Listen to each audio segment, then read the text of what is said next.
கர்த்தருடைய பரிசுத்த நாமத்திற்கு மகிமை உண்டாவதாக.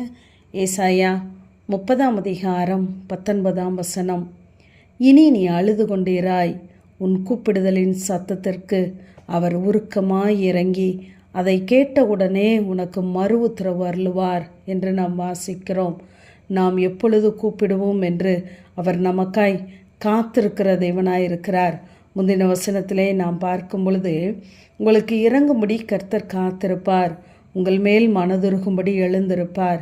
கர்த்தர் நீதி செய்கிற தேவன், அவருக்கு காத்திருக்கிற அனைவரும் பாக்கியவான்கள் என்று வாசிக்கிறோம்.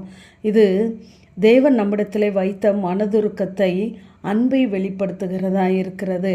ஆகவே நாம் அழுதாலும் தேவனை நோக்கி கூப்பிட்ட உடனே அவர் நமக்கு உருக்கமாய் இறங்க அவர் போதுமானவராயிருக்கிறார். இனி நீ அழுது கொண்டு இராய் என்று சொல்லுகிறார். ஏனென்றால் கூப்பிட்ட உடனே அவர் நம்முடைய சத்தத்திற்கு செவி சாய்க்கிறவராயிருக்கிறார். இங்கு யோவான் 20 நாம் பார்ப்போமானால், அங்கு 11 வசனத்திலிருந்து அங்கு இயேசு உயிர்த்தெழுந்து விட்டார். இப்பொழுது அங்கு மகதலேனா மரியாள் கல்லறையின் அருகே வெளியே நின்று அங்கு அழுது கொண்டே இருக்கிறாள். அவள் அழுது கொண்டே அங்கு கல்லறையிலே குனிந்து பார்க்கிறாள்.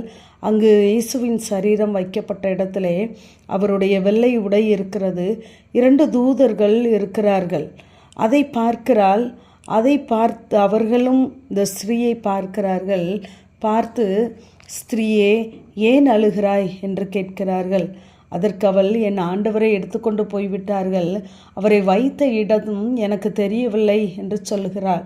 இவைகளை சொன்ன பின்பு அவர்கள் பின்னாக திரும்பி பார்க்கும் பொழுது அங்கு இயேசு நிற்கிறார். ஆனால் அவர்தான் இயேசு என்பதை இவள் அறியவில்லை. இயேசு அவளை பார்த்து அவரும் கேட்கிறாய், ஏன் அழுகிறாய், யாரை தேடுகிறாய் என்று. அவள் அந்த இயேசுவை தோட்டக்காரர் என்று நினைத்து விட்டாள்.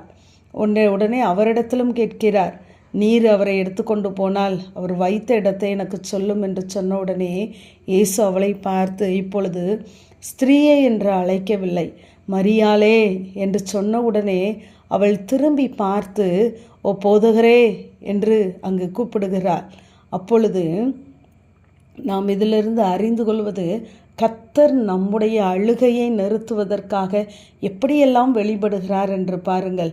முதலாவதாக தூதனை அனுப்புகிறாள். அவளுக்கு புரியவில்லை. அவளுடைய அறியாமையை தேவன் அங்கு அறிந்திருந்தார்.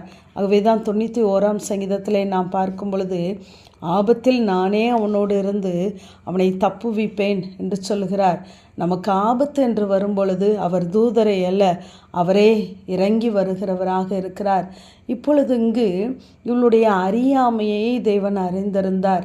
அதை அவர் பெரிதாக எடுத்துக்கொள்ளவில்லை.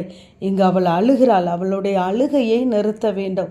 இனி நீ அழுது கொண்டிராய் என்று சொன்னது போல அவளுடைய சத்தத்திற்கு அவர் மனம் இறங்குவதற்கு அவர் ஆயத்தமாக இருந்தார். அவர் காத்திருந்தார்.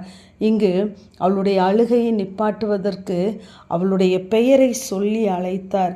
ஆகவே நம்முடைய வாழ்க்கையிலே நம்முடைய தேவன் நாம் எப்பொழுது கூப்பிடுவோம் என்று நமக்கு இறங்கும்படி அவர் காத்திருக்கிறவராயிருக்கிறார். ஆகவே நாம் அறியாத, அவரை புரிந்து கொள்ளாத நேரங்களை அவர் அறிந்திருக்கிறார்.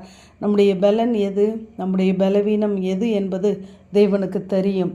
இங்கு மரியாள் கல்லறையின் அருகே அழுது நின்று கொண்டு இருந்தபோது தூதனை அனுப்பினவர் அங்கு அவரை வைத்த இடத்தை எனக்கு சொல்லும் என்று அங்கு பரிதபிக்கிறாள்.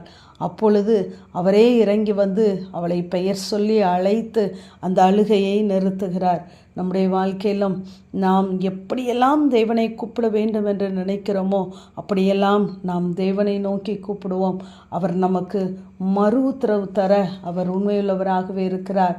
நமக்கு உடனே இறங்கி நமக்கு பதில் தருகிற தேவன், நம்முடைய காரியங்களை வாய்க்க பண்ணுகிறவர், நம்முடைய பலவீனத்தை பெரிதாக எடுத்துக்கொள்ளாதபடி நம்மிடத்தில் இறங்கி வர அவர் உண்மையுள்ளவராக இருக்கிறார். ஆகவே கர்த்தருடைய சத்தத்தை நாம் அறிந்து கொள்வோம். நிச்சயமாகவே நம்முடைய அழுகைக்கு பதில் உண்டு. ஆமேன். ஜெபம். பிதாவாகிய தேவனே, குமாரனாகிய இயேசு கிறிஸ்துவின் நாமத்தின் மூலமாய் உடைய சன்னிதானத்தில் வருகிறேன். இனி நீ அழுது கொண்டிராய் என்ற வேத வார்த்தையின்படி கர்த்தாவே, எங்களுடைய அழுகைகளை எல்லாவற்றையும் நீர் பார்க்கிறீர். நீரே எங்களுக்கு இறங்கி வந்து பதில் செய்கிற நல்ல தகப்பன்.